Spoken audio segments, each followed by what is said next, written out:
You got to go 500 meters. You do it under the lights. When there should be explosions and car chases. Absolutely make it a spectacle, man. I'll bring the peanuts.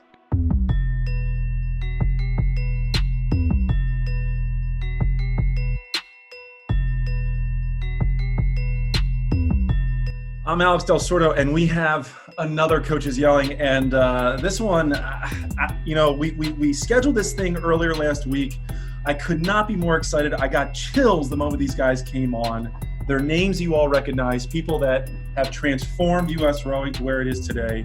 And the questions, they're going to get some heat on here. And I'm going to introduce the guy that has been here since the very beginning, Mike Wallin, the Executive Director of Chicago Rowing Foundation. He's won 2 Coaches Yelling thus far, and I think he's going to kick some butt today. Mike Wallin, welcome to the show. Happy to be here, man. Very Philly episode. We got 2 South Jersey guys and the head coach of Penn and a dude from Upper Darby. Let's do it. I'm ready, man. I love it. And you know what? That's the longest introduction you've had since the beginning. I think you're on fire today. This is going to be a good one.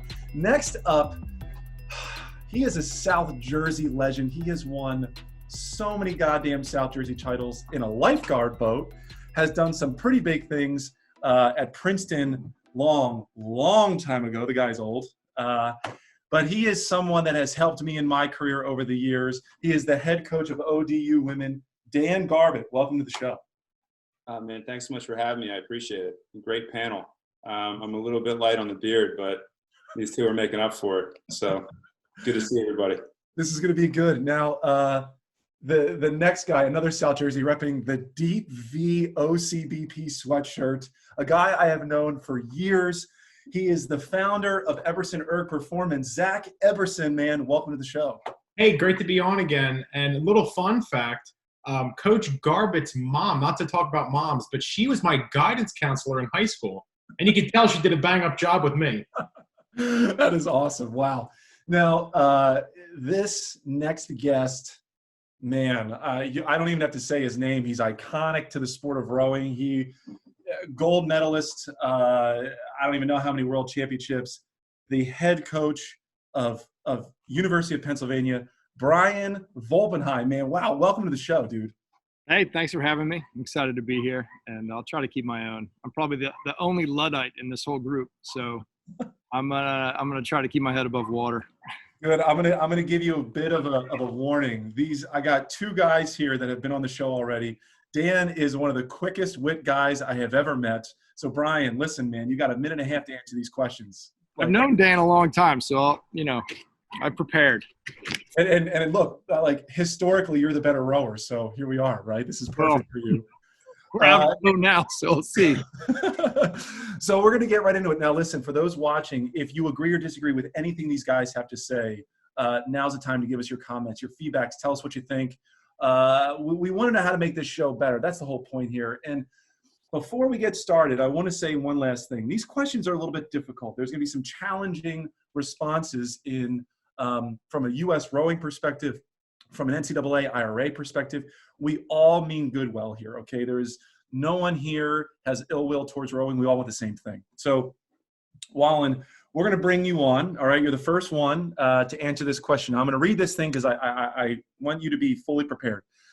Should the Dad Vail accommodate programs at the IRA or NCAA level that never make the top 12?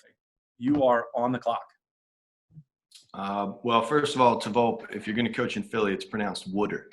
All right, so just make sure you get that. I think it would be a great idea. I mean, from growing up in Philly, and not rowing for a Dad Vail program, I was always. I know that typically those programs can't compete at the very top end of the IRA, but occasionally they do. I remember one of my years at Cal. Back when they had the freshman 8, Michigan was able to take 2nd place. I remember Temple making the final a year, Georgetown, similar level crew making the final one year. And I think those are big accomplishments. And I think it puts programs like that in a position where they can say, hey, I might not be Cal or Washington, but with great coaching, recruiting, whether it be on campus or from direct recruits from high school, look at what we were able to accomplish. We were able to get in in the big heavyweight fight with some of these major programs. And on the years that it doesn't, I don't really like hearing, Florida Institute of Technology act like they would have won the IRA in the 4. They just didn't get their chance. I want to see it. I always want to see it. I want to see who the best is. I want to see who the worst is. And I want to see everything in between. Time. No, I like that. So, I had rode for a program that would never have made the grand final of the IRA. And looking back on it, I would very much like the chance to compete with teams of my caliber. And I think that's kind of what we're talking about here. So next up, Dan Garbutt, we're going to bring you in here. I think you know the question, but I'm just going to state it again. What do we do about accommodating programs in the 3rd or 4th level final that will never have a chance to win the IRA for a number of reasons? You are on the clock. Sure. I think the way that you phrased it initially about like should the Dad Vail accommodate? I don't know how the Dad Vail can be any more accommodating. I mean, they put a spectacle on.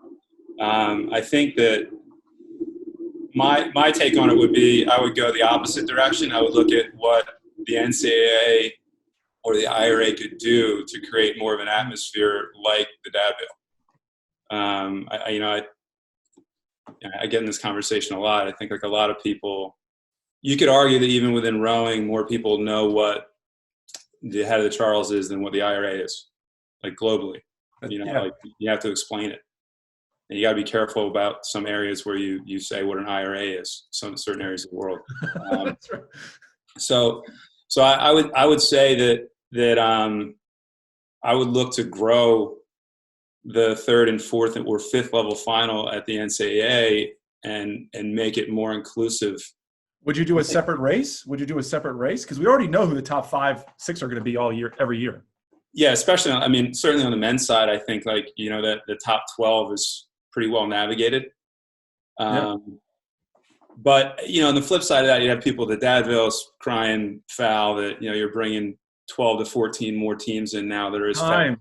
So, man, okay, he was getting into it, but I had to stop him because I can't let this guy go on. Man, Dan's going to learn. Now I got a veteran coming up. I got Zack Everson coming up. Now, Zack, you know the question. You've raced at this level, Dad Vail level.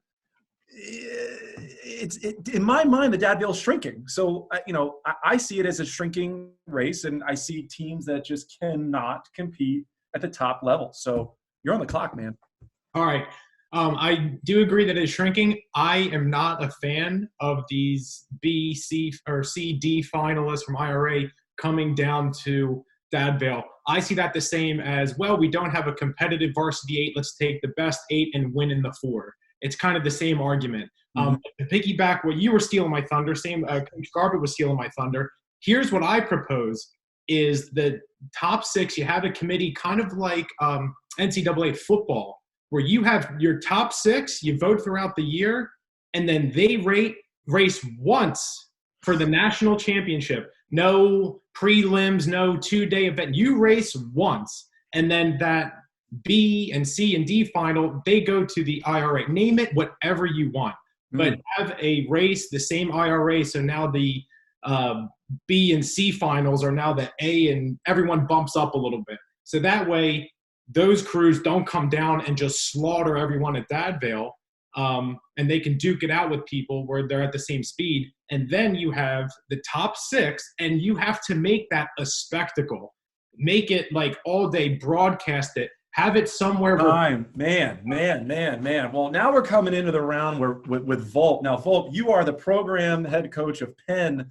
Penn historically has just not made it to that top level. I'm excited to hear what your thoughts are on this question. If you're ready to go, man, you're on the clock. Well, I guess it depends on how far back you go historically. I mean, we used to get there all the time, and hopefully we'll get there soon. And, I think Zack makes a good point about having a separate championship that's just 6 or 7 boats. And they actually used to do that. U.S. Rowing used to run that, called the Cincinnati Regatta. It was after the IRA, right? You could bring something like that back, but that extends the season. It's sort of the same argument football is having about having a playoff. I think one thing that might be interesting over time is if the IRA ever goes to a regional qualifier similar to the NCAA, Dad Vail would make a pretty compelling place to have that regional qualifier. Yeah. And if that ever was something that happened, that would be a really cool thing to see, because then you get everybody in the region, top pick the winners go to the IRA, whatever they go to that regatta that Zach's talking about. And then how hard, let me ask you, how hard would it be for a coach at the IRA level to agree to something like that? It'd be pretty hard. It'd be pretty hard. There's a lot of details that go into it. But you combine it with, say, what they currently have, some sort of version of a committee that selects the top 18, say 24 crews is what the IRA is now, right? Yeah. It's hard for me to limit it. I think Dan's also right. Like, I came from the era when clubs were allowed to race. And I think that's a great man. Okay. Volp, look, 5 points. I like what you said about some history. Eberson, clear winner here, 6 points ahead. He just knows how to talk, guys. Wallin, 4 points. Your weakest showing thus far, my man. I'm sorry to say. And Garbutt, 4 points. So we're going to move on to the next question. And we're going to go Volp back on. So Volp, a former Olympian, national team guy. You wrote at Ohio State coming in. My question for you is there anything that we can do, to improve the selection process at the junior college level to improve our national team or Olympic team? Or is it already perfect? You're on the clock. Well, I would say it's far from perfect. It could always get better. I think the juniors have it pretty dialed in. I coached them last summer, and they got a system that's working out for them. Now the question is, do they make it up to the next level? And I think that's where we can make the biggest impact and I think fully funding under 23s would be the biggest impact. And every event, that's the way it was when I came up. I didn't have to pay for anything. I just had to get myself to camp. Wow. Host families were provided, food was provided, and the trip was paid for. And it was a big camp, like 6 to 8 worth of dudes. This is Princeton, right? You're talking about Princeton. No, this was when it was in Elkhart. Oh, okay. All right. Wow. Those the late 90s. If you get a sponsor that can provide that kind of funding for the college level athlete, they're asking their parents for less, and they're seeing a more clear pathway of how to get to the senior team. Okay. Yeah. So like at the junior level, you're just saying that you're really happy with the way this thing works and that we get the best juniors representing U.S.? I think they do a pretty good job. I think if you could fund that as well, it always comes down to money. Like, if you can fund it, you're going to get. Of course it comes down to money. Yeah. I hear stories from guys in the 90s, like Marty Crotty telling me stories of how he made the national team. It was unbelievable. And I just don't see that happening these days. And I still think that we're not finding the best athletes, and they're doing a pretty poor job of moving the juniors into the higher level. Because, we had a guest on, Eric Murray, saying the U.S. should win everything at the Olympic level. And I'm wondering, what are we missing? So we're going to bring Zach on. Zach, look, the question. You're on the clock. So you're stealing all my points. Every time you bring me on, you're stealing my points. I would say what we have to do is we have to celebritize our national team. Let the juniors and the U23s know who these people are, know their stats, and make it kind of like, and you said it, where instead of, if I want to make the national team, I have to reach out, flip it so that we have to reach out to these rowers. And we have to say, here's a list of people, their scores, their heights, this is where they worked out, and we have to make the pitch to them, because you get this basket of kids that come out and want to row. Well, there's a hell of a lot more that are maybe faster that really don't see the beauty in doing it. And that starts with the funding that Volp was talking about. So you have to celebritize the national team, maybe get them working out with the juniors more, the U23 more. But the national team has to reach out to these kids, and instead of say, you reach out to me, say, hey, we want you to come row for Team USA. Because Murray said it, we should be running the shop here. And I don't say it's broken, because if you look at the results, it's real hard to repeat. No one has, the perfect answer. Time. Yeah. All right. I'm with you on this. We're not talking a whole lot about the women's side, by the way. Like, I think the women's team is dialed in. They're doing something right. Now, that's why we're bringing on Garbutt, right? So Garbutt, head coach of ODU, you see it from the women's side. You're on the clock, man. I think that you hit the nail right on the head with what the women are doing. I think, and to kind of piggyback on what Bryan and Zach were saying, it's about scale. A lot of the college coaches on the women's side are doing, what used to be done on the men's side in terms of finding athletes and bringing them in. I know we've scaled things up to model after University of Wisconsin. Iowa has a homegrown Hawkeye program. University of Washington has programs where they reserve money aside for athletes in the state and say, we promise you this in year one, then it's 0, 0, 0 out the next 3 years. It's up to you to either keep it or increase it. So I think to tag along on the funding aspect of this, I think, which by the way, Volt, Elkhart, Indiana, the conversion van capital of the world, I remember it well. One of the reasons that was selected was because of the relationships that were fostered and developed with that community by those people who were running the team at that time. That's one of the reasons why Mike is still so good, but was so good, and why Princeton was so special. He had jobs for everybody. I mean, everyone stayed because they could afford it. Yeah, man. I'm gonna wait till Mike Wallin talks here, but like you're bringing up a point that I was hoping you guys would get into. Mike, I want to know your opinion, man. You know the question. You're on the clock. Yeah, I mean, I can speak pretty directly as an alumni of the junior team in '98 and a current coach in the development program. Like the way they're running it now to the way that I tried out is significantly better. I mean, it was a gladiator contest in the '90s. They just pulled kids out of a corner. We faced off. 14 guys left standing made the team. No one was developed. No one was brought up through a system. It was just, okay. So we ended up with a roster of talented guys, but no real sense of team. You know, now we're starting to get these kids from freshman year on, even some 8th graders in there, develop them. We know a lot about them. We know their strengths and weaknesses. They come up. We know how to get them into small boats sooner and develop them. And this is kids from good programs and programs who, you know, typically aren't very powerful. On the U23 side, I think cost is a huge thing. I mean, it was for me. I remember being 19, finishing the IRA, and Steve saying, do you want to go to U23s? And I was like, not only can I not afford it, but I have to get a job this summer so I can put myself through a year of college. There was no way I could go home and tell my dad, hey, I need $5,000 and I'm not going to make any money this summer.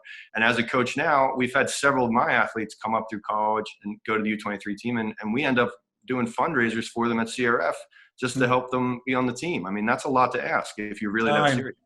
When we get back after word from our sponsors, I'm going to tell you who's moving on. It's incredibly tight. In fact, there is a tiebreaker that is needed. I'm going to save that for when you get back. More from us in a couple seconds.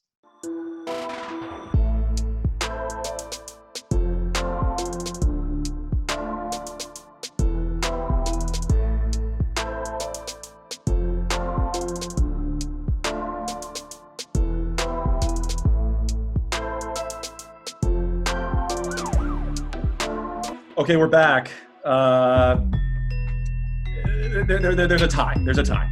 It's between Mike Wallin, the guy who's been doing this every episode for 8 episodes, and Bryan Volpenhein.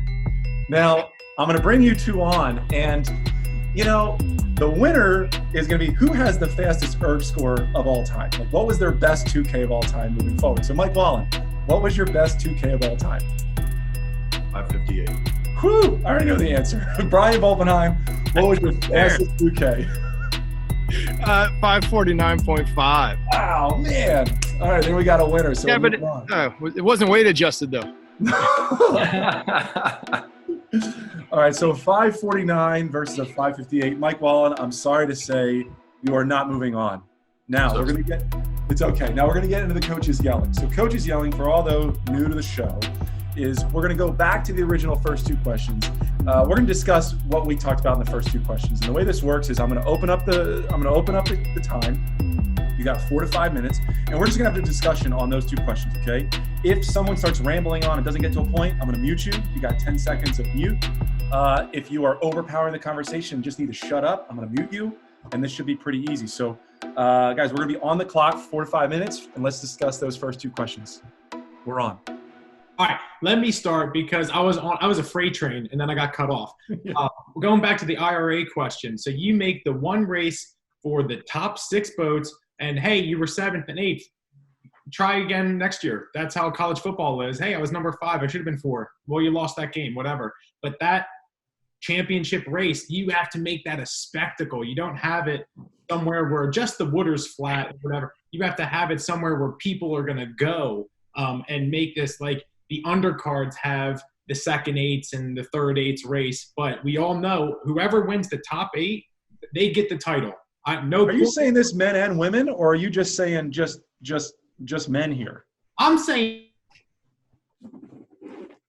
Oh, he's blacking out. My opportunity to jump in on this. Yes, jump in. All right, good. That's a good look for Zach right there.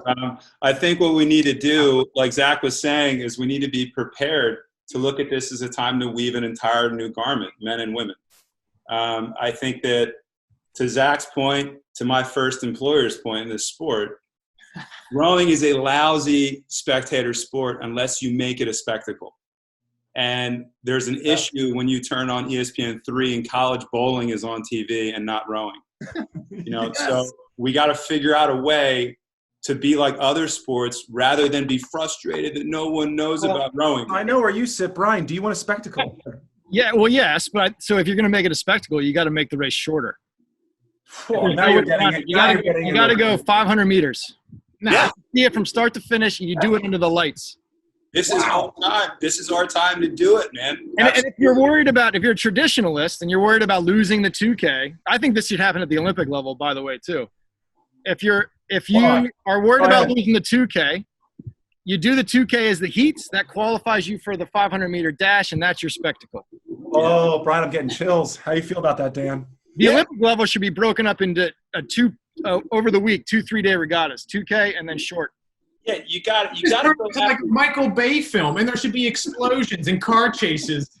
Have you been to Oklahoma City? They do it in football. They have flyovers. They got fireworks. They got cheerleaders. Yeah, absolutely make it a spectacle, man. I'll bring the peanuts. Just like how do we get fans? How do we get people to enjoy that? Because without fans, you don't got the money, you don't got the flyovers. It was the #1 sports betting activity before prize fighting. We let that slip. You know what you do? You get everybody down at the river. You blow it out at 500 meters under the lights. No one's allowed to leave until they bought drink tickets, and there's a 50-50 at halftime. Look, I think one thing that would make, like what Zach was talking about earlier with the celebritizing athletes, right? So that's the only way you're going to do that in rowing is if you prioritize small boats, but then you have multiple medalists. You can't do it with just one person winning one medal. You got to have a rower that's winning 3-4 Olympic medals in a one. No, I think Brian has watched this show a couple times. We got Mike over here just preaching. I think he's now Zach, I got to tell you, man, you're letting these two guys dominate you right now. What do you got to say? I have to say, my 3-year-old's on my iPad, so I'm not really sure about my internet connection right now. We're in a COVID crisis. You're lucky. I'm pounced. I downgraded my internet. I've got diplomas in the back and kids' clothing over here. So listen, this is for Brian and Dan. Think about this really hard. Now, you guys talk a big game about changing it. Would you have a hard time getting ODU and Penn to get out of that traditionalist and change? Absolutely. Could you convince them? It would be hard. I don't know if I could convince them. I think the alumni and I think everybody it's a big change, right? That's why if you do it as an addition, maybe it becomes more of a spectacle at the end of a regatta. Yeah, I think you have to show them why they need an appetite for it. The hardest thing is, today's athlete. I'm fascinated when I watch CrossFit and the fact that like a lot of those guys are on ergs and women are on ergs. And I look at it and I say, there's your inroad right there. Like you change the dynamic of who does this sport, like instantly, if you include it and make it more accessible. And having run races, set up venues, had to figure out sponsors and how to package it for broadcast. The issue is always 2,000 meters. It's always too long to find a straight body of water, to get cable laid, to get clearance for drones, like you name it. So if you could row 500 meters or 250 meters even, you could row in any body of water in the U.S. Time. Okay, you know what? I'm freaking loving this, and I know what my third question is going to be. So listen, guys. Eberson, you're not moving on. I'm sorry. It's between Dan and Brian. It's the late 90s again. These guys are old. They're getting back in it again, okay? So it's the old heads going at it again. Now listen, you guys are deadlocked. Barbs and Volp, you're deadlocked. You're both at 13 points.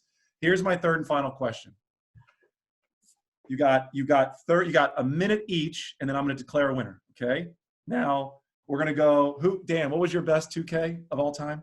Oh, man, 602. Make it a 10K. He was a field guy. Field guy. We're going Dan first, Bryan to close it out. Here's the question. If we had a professional rowing league, what does that rowing league look like? Describe what a rowing professional league looks like. You are on the clock, Dan. 1 minute. Describe what it looks like. I think you look for venue first. I think you need to have a venue to package it. There's a reason why I think of packaging, I look at swimming and track and field. What happens when they turn the event to the 1500 or longer? They cut the commercial. I think you look for a venue like an Oklahoma City, or enhancing the venue at Sarasota, and I think you make 2 or 3 of those venues on rotation where you host these events. And I think that you focus then on the TV production quality and what you can include and not include. And I think you look heavy to sponsors that have never been involved in the sport before. There's tons of them out there. Strava, Zwift, like get in on the endurance, digital, revolutions and platforms. All right. Look, Volt, treat this like the last 250 meters of the Olympics, man. Like, you got Canada charging at you. You got the Germans. All right. You got to close off strong, man. 1 minute. What does a professional rowing league look like? You're on the clock. I think Dan makes a good point about venue. And to my point, you make the teams small and you make the distance short so that the event can travel. And then you still include all of the rowing events. You just make that team race all the events in one competition, and then you do a point system at the end of it. So everybody has to scull, everybody has to sweep, and you do everything from the singles up to the 8. And you do it's 200 meters maybe, whatever it is. And it happens quick, and it's short, and you're getting to the next one, and it's a round robin, and you just you build from there. Something that can happen can be put within a 30-minute episode on TV.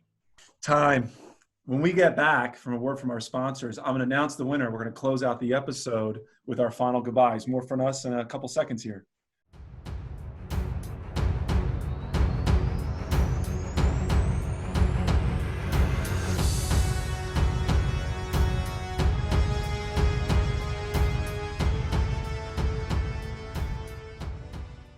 We're back, and I am really energized by that last question. Both heavyweight hitters there coming at each other, Muhammad Ali, George Foreman, really great responses for guys that have been in the industry for like a really long time. But look, there's a winner, and first time on the episode, I think he cheated because I think he watched a lot of these episodes. Bryan Volpenhein finishing off strong to take the victory.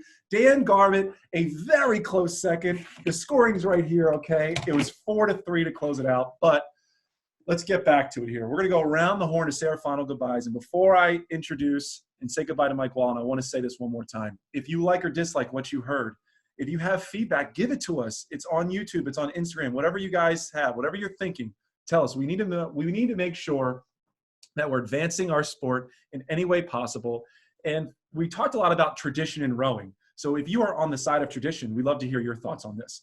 Now, Mike Wallin, a distant 4th place finish, a guy coming in hard. You were weak at the beginning, hard at the end. How you feeling today?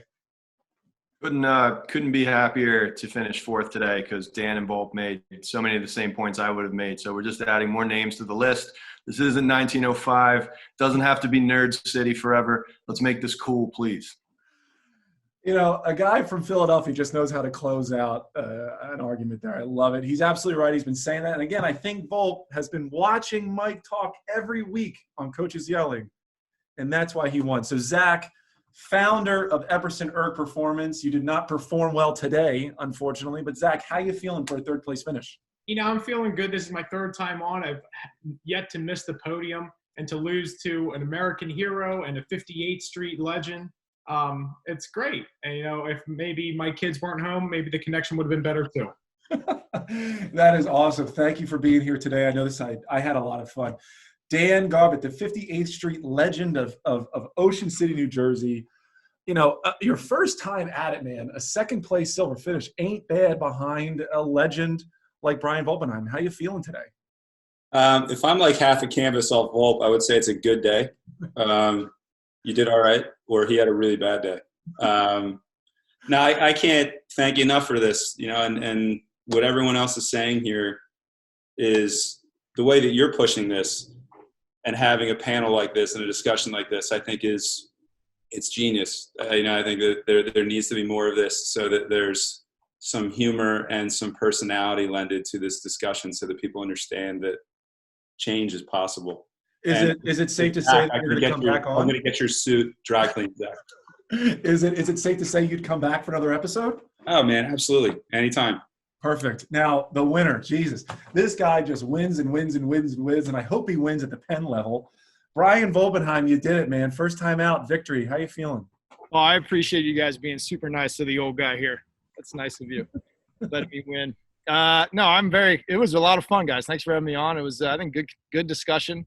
Mike, if it makes you feel better, I've been pushing that short stuff for FISA for years. We'll see if they ever listen.